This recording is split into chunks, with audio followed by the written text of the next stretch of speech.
Thanks, Cole and Kelsey. Though it's always great to be a Hawkeye, this weekend was that much better as the Hawks took the Cy-Hawk series to 4-0 over the Iowa State Cyclones. Iowa took home the win in every event, including soccer, volleyball, and football, all winning in exciting games filled with the intense state rivalry. We'll break things down from volleyball and soccer throughout the week, but this Sunday, it's all football. After a hard week in Hawkeye Nation with the loss of former player Tyler Sash, Iowa headed to Ames to play hard as tribute to one of their own. Daily Iowan football reporter Laura Bulanda was there and takes us through Iowa's rough start and comeback win. The 2015 Cy-Hawk series has come to a close here in Ames, Iowa, and the first half seemed to be owned by Iowa State, but in the second half, the Hawkeyes came out on top. Iowa donned the number 9 on their helmets in honor of Tyler Sash, and the key to winning this game was playing as a family.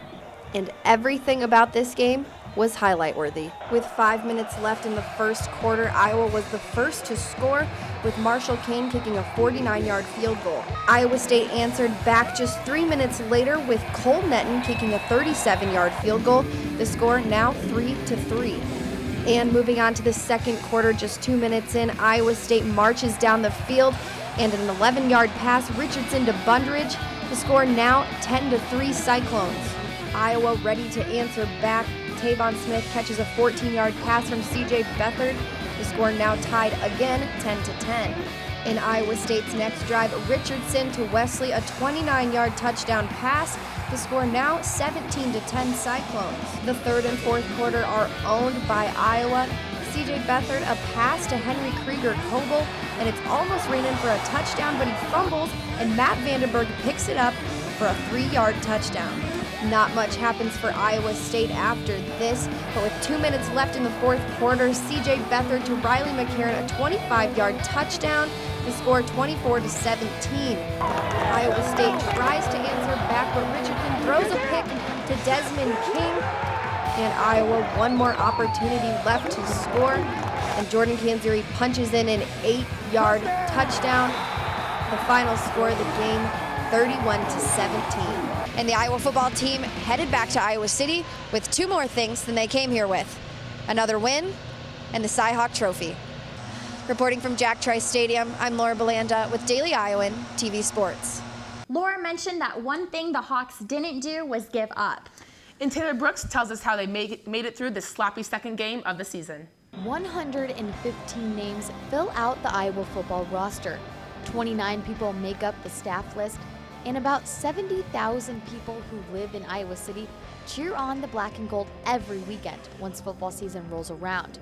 Now, out of all of these people, no one gives up on this Hawkeye football team, especially the team themselves. You know, we're a team we're not going to give up. And I think we just know that there was never any doubt in our mind that we weren't going to win the game. It was just confidence. Like, we were ready for it, and everybody, on the whole field, and all 11 of us. Week 2 for Iowa football was the ultimate test, as it was a dogfight on the gridiron at in-state rival Iowa State's Jack Trice Stadium. And in the first half, it seemed like nothing was clicking for Iowa. That first half, where the ball's going up and down, I don't know what the stats were, but it seemed one-sided. Without anything clicking, the team just had to look forward and see what they could improve on, instead of just being hung up on one bad play. Just going on to the next play and knowing that there's better things coming on in the future. Fighting no matter what, finishing every single drive, finishing plays, drives, games, everything, and we just came and we got it done exactly the way we wanted to. And we knew it was going to be a hard-fought game.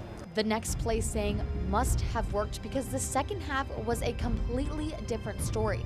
But head coach Kirk Ferentz doesn't credit himself or his staff. I wish we could take credit for halftime speech or adjustments, but it's really more just about our players. It's hard to point out just one person who turned this game completely around.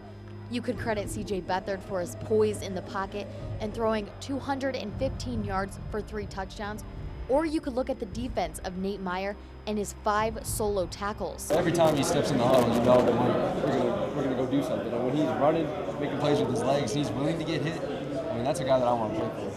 It's like our coaches always do. Like with me and Drew, being veteran players, we have to set the tempo. The thing is, you can't narrow it down to just one person who made this 2-0 start to the season happen, because it was everyone, hand in hand, who was keeping this team a humble unit. This has been Taylor Brooks for Daily Iowan TV Sports. Even though it was a full team effort, there is still one unit that covered a lot of ground in the Cy-Hawk matchup.